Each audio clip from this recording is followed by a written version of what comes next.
Dentro da tua geladeira tem muito frio ou pouco calor?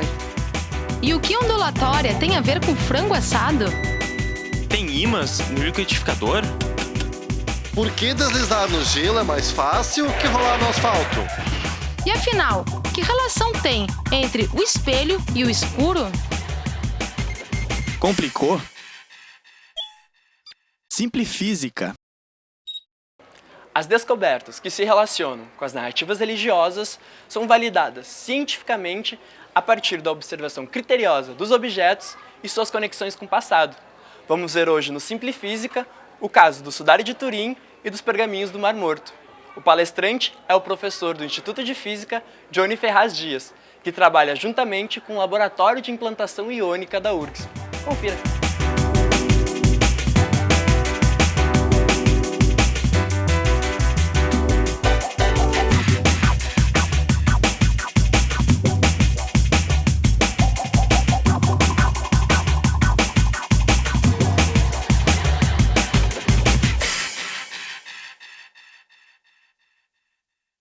Antes de mais nada, é bom lembrar, né, que se a gente pegar e deslocar uns 2.000 anos para trás, 2.000 anos para trás não tinha métodos eficientes para a gente fazer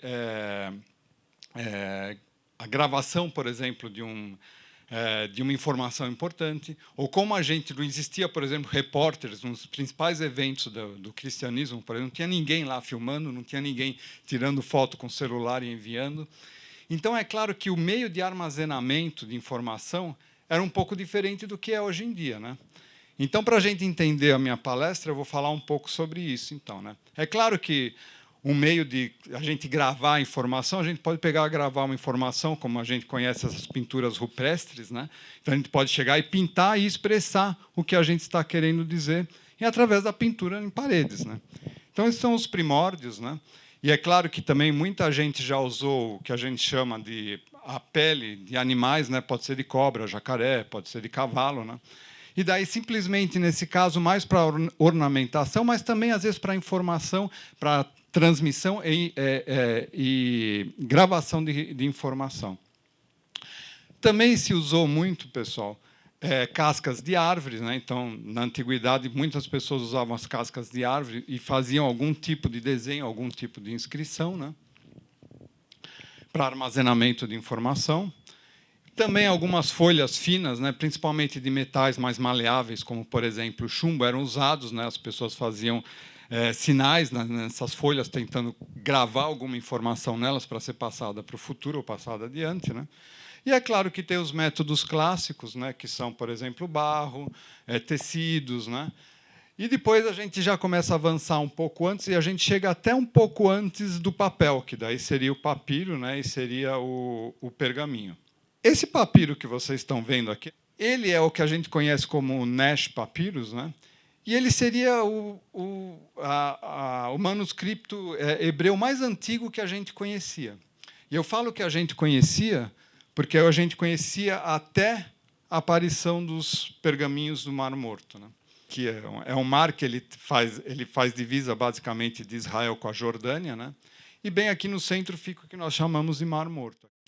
Bom, os pergaminhos do Mar Morto é considerado, na história, que engloba também religião, a descoberta mais importante que nós tivemos. E por que é isso? Bom, para a gente entender, vamos primeiro ver a história. Vocês vejam como se parece aqui a região que a gente chama de Qumran, né? Na borda do Mar Morto. E aqui tem algumas ruínas. Essas ruínas, ninguém nunca prestou muita atenção para elas no passado. E elas eram consideradas como sendo um forte romano antigo. Só isso. Como vocês podem ver aqui, o relevo ele é um pouco curioso, né? E vocês podem ver aqui, já dá para ver aqui facilmente que tem algumas cavernas aqui. Mas essas cavernas são espalhadas por toda a região de Quiram. E aqui tem várias cavernas, eu já estou colocando a mais famosa dela, onde a história toda começou, que é o chamado Caverna 1. E aqui, só para a gente comparar, já tem várias cavernas, porque depois várias expedições foram ao local procurar outros pergaminhos, né?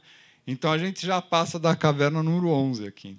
Bom, e como é que começou essa história? Essa história começou no final de 1946, era inverno, né?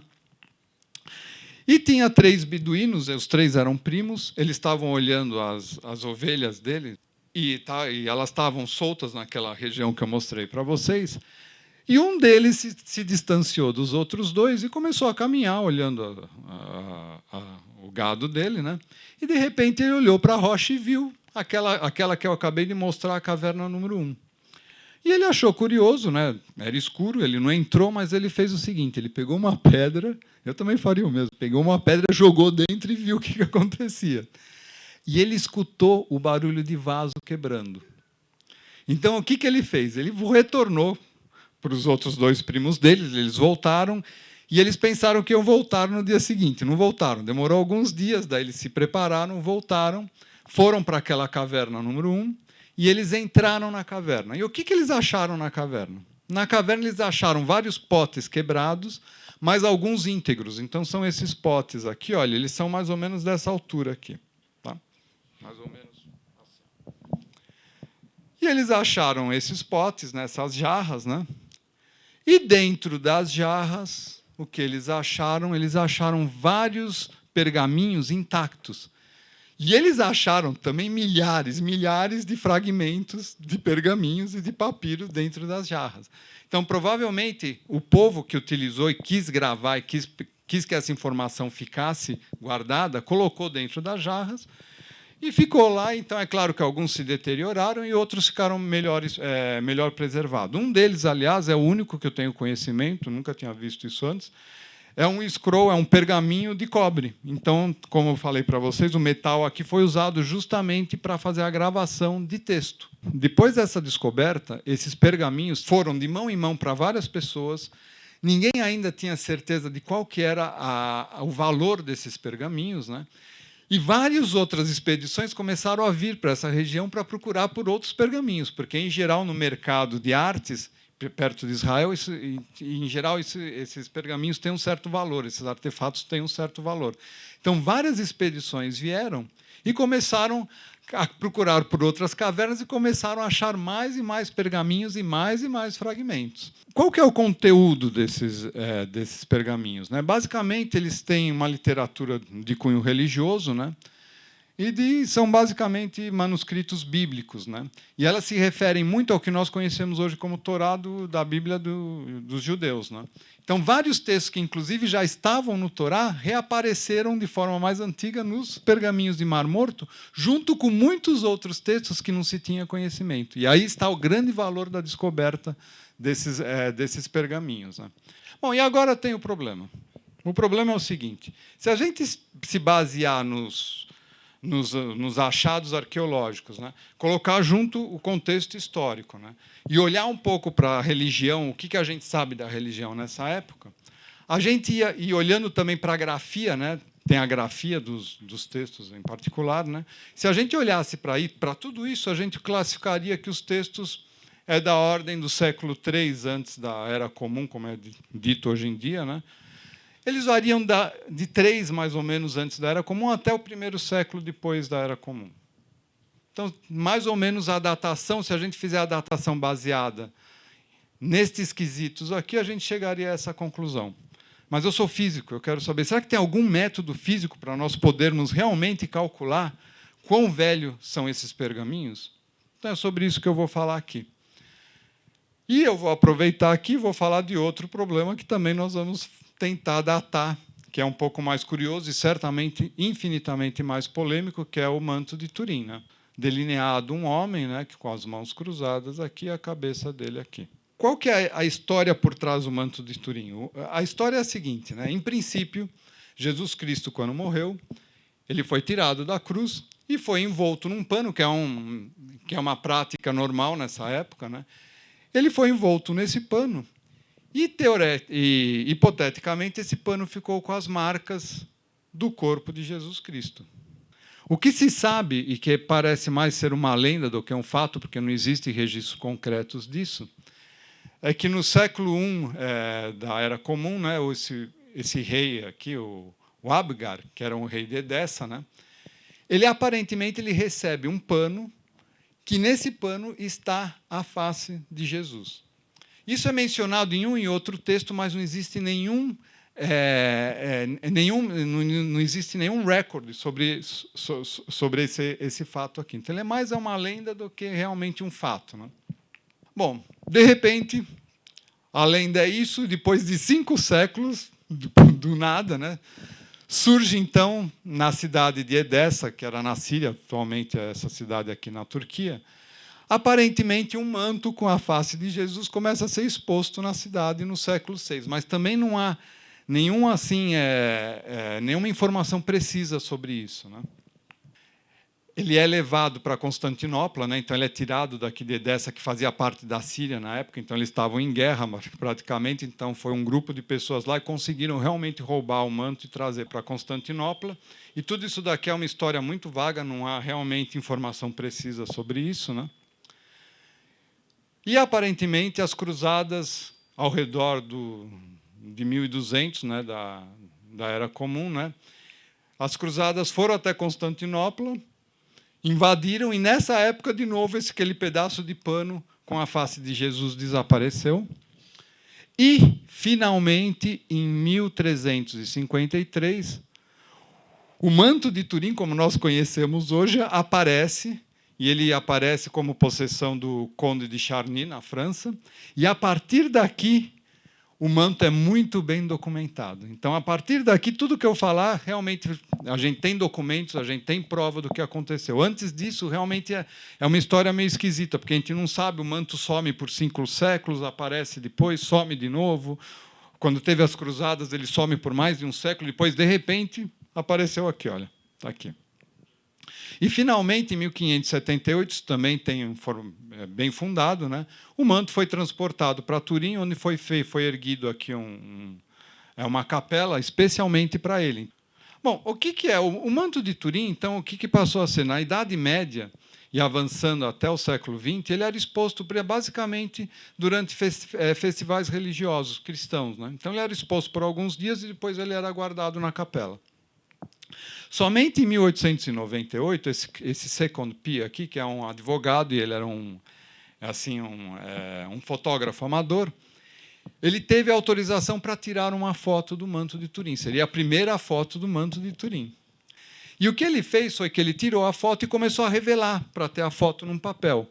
No papel aparece o que a gente chama de positivo, ou seja, a maior parte da informação está no positivo da foto.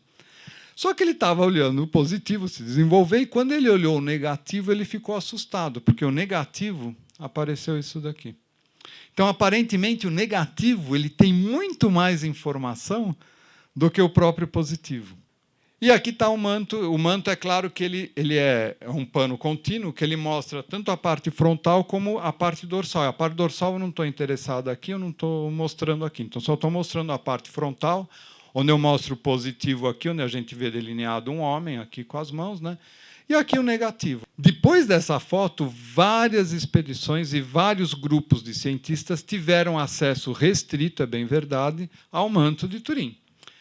Então, basicamente, as pesquisas foram podem ser divididas em 3 partes, né? A primeira parte seria a análise de material, né? Onde a gente analisaram pigmentos, o tecido, né? As partículas que fazem parte dele, né? A parte de biologia, né, e medicina forense, como o sangue, né, o pólen que estava lá, a hipotética desenho de uma flor que aparece no pano, mas isso é controverso, né? E a anatomia que aparece.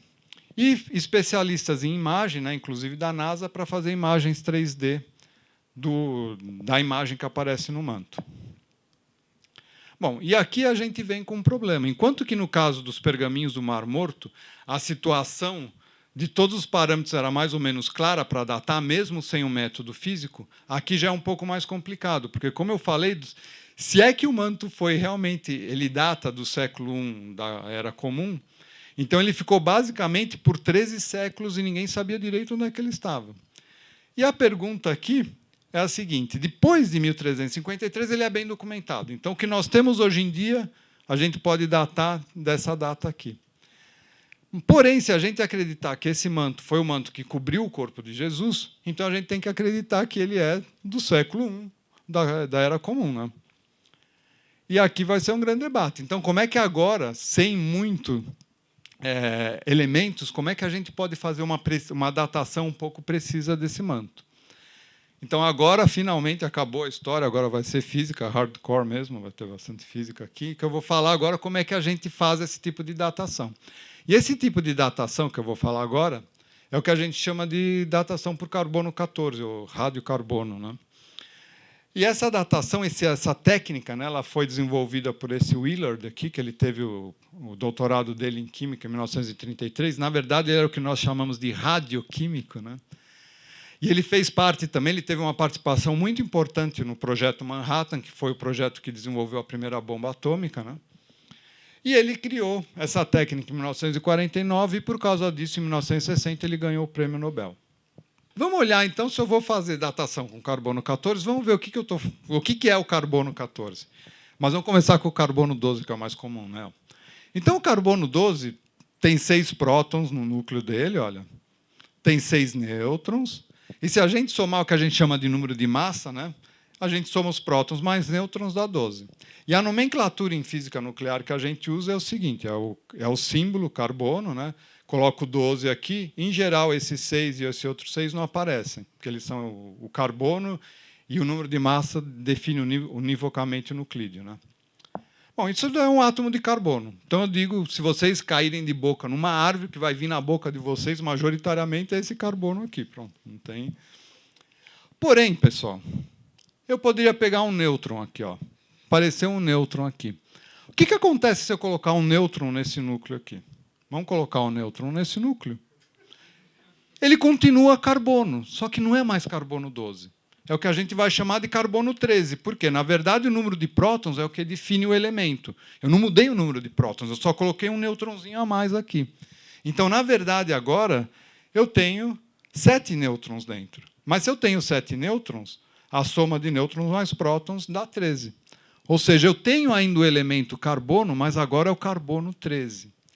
Então, esse carbono 13 e o carbono 12 são o que nós chamamos de isótopos. Ou seja, eles têm o mesmo número atômico, é o mesmo elemento químico, só que tem número de nêutrons diferente dentro do núcleo. Então, o que é isso? Ser estável ou não ser estável na natureza?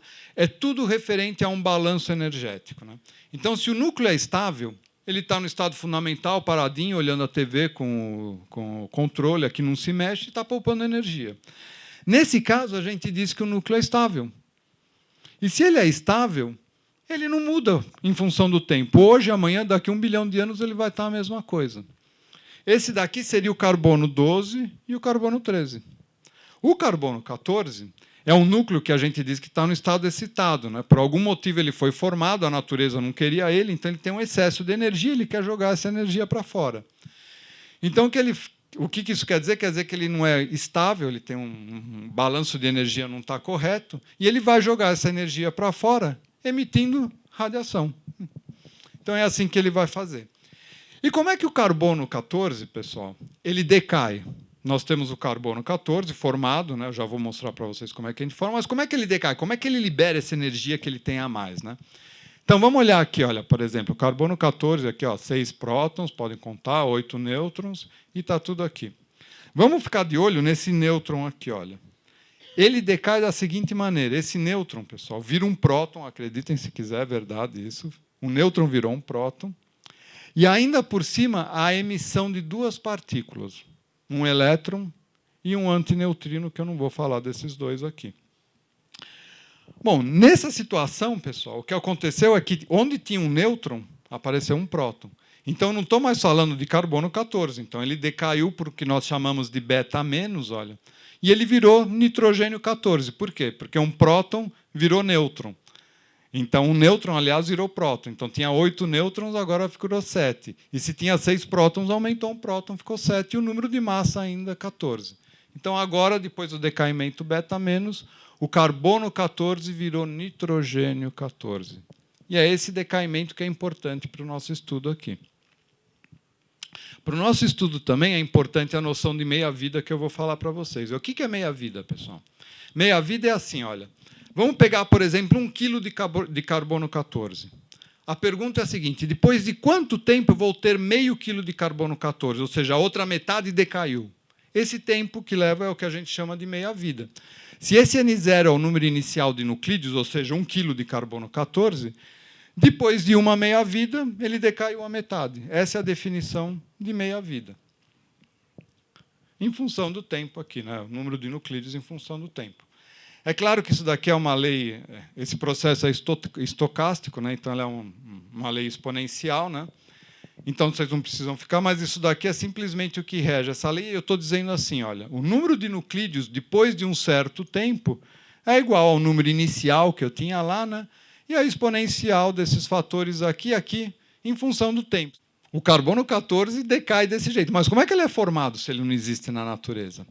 Então, o que acontece é o seguinte, pessoal. Nesse exato instante agora, milhares de partículas, que são os raios cósmicos, estão passando pela gente, ninguém está sentindo nada, mas eles estão atingindo a Terra. Muitos deles, neutrinos, passam e ninguém está percebendo isso. Mas a grande maioria das partículas que vêm são prótons. E esses prótons aqui, olha, que vêm com os raios cósmicos, são prótons altamente energéticos que começam a interagir quando eles chegam perto da atmosfera da Terra. E quando eles vão terminando o processo de interação deles, eles produzem muitos nêutrons, que são esses em pretinho que eu estou colocando aqui. Tá? Bom, esses nêutrons eles vão reagir com nitrogênio nessa reação nuclear que eu estou mostrando aqui. Ou seja, nêutrons que foram gerados por raios cósmicos, prótons de alta energia, chegam na atmosfera, está cheio de nitrogênio ali, então um nêutron entra no núcleo, dando origem ao carbono 14, e ainda por cima ele libera um próton. Então isso daqui é uma reação nuclear tradicional que está acontecendo a todo momento aqui na nossa atmosfera. Como é que a gente prepara os alvos para justamente fazer essa continha que eu mostrei para vocês, pessoal? A gente tem que pegar um fragmento, não posso pegar um mando de Turing inteiro e queimar para fazer isso aqui, não dá, né? Todo mundo já percebeu que é destrutivo isso. Então eu pego um pequeno fragmento, faço diversos ataques químicos ou tratamento químico, né? Depois desse tratamento químico ele vai passar por processos físicos, principalmente térmicos, né?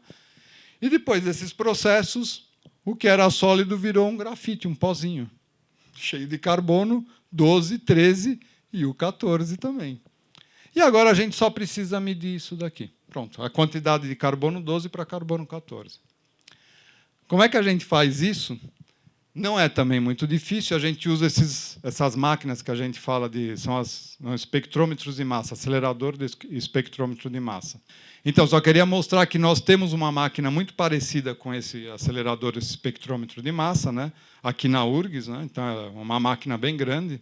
Então é assim, olha, pessoal, como é que a gente vai fazer? A gente pega aquele pozinho preto que vocês viram, a gente coloca ele numa fonte, torna ele mais gasoso, né? Faz um processinho nele, e eu faço ele passar por uma nuvem de elétrons. Então, os íons que saem capturam elétrons e acabam ficando carregados negativamente, tanto o carbono 12 como o carbono 14.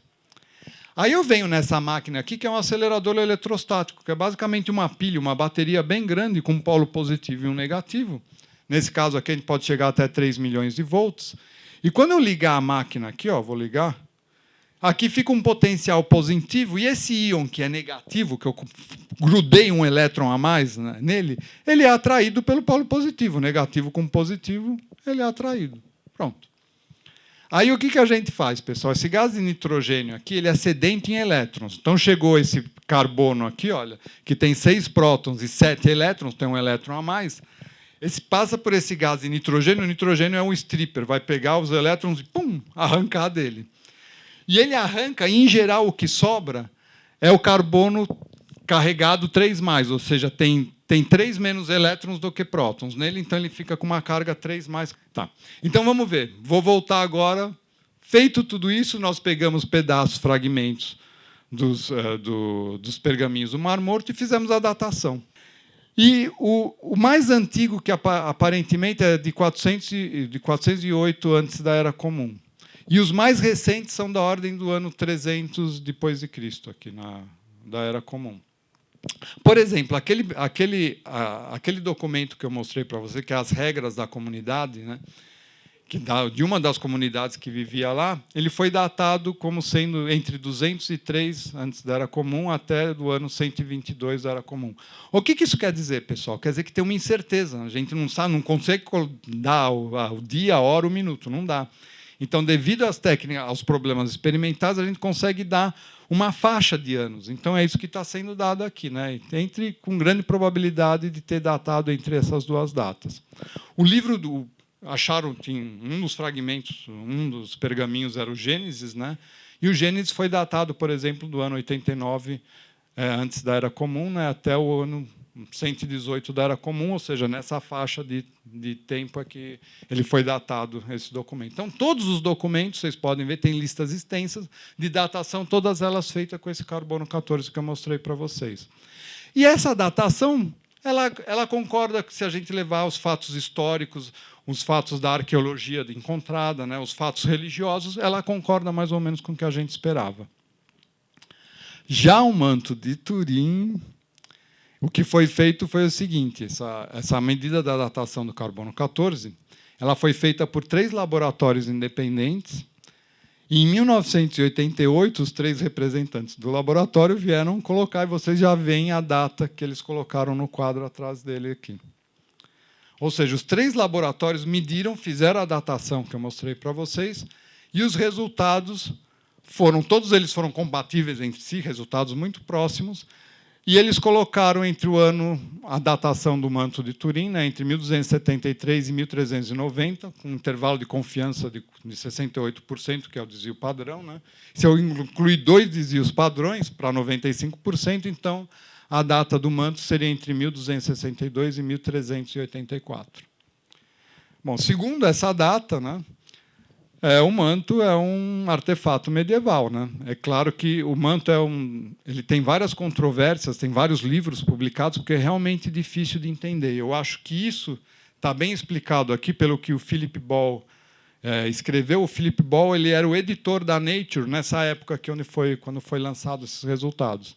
E o que ele fala aqui, apesar desses resultados aqui serem inquestionáveis, né, mas tem muita gente que questiona, podem entrar lá na internet, tem uma loucura isso, né? Então, ele fala que, apesar desses dados aqui serem inquestionáveis, né, a natureza do manto de Turim ainda é um mistério.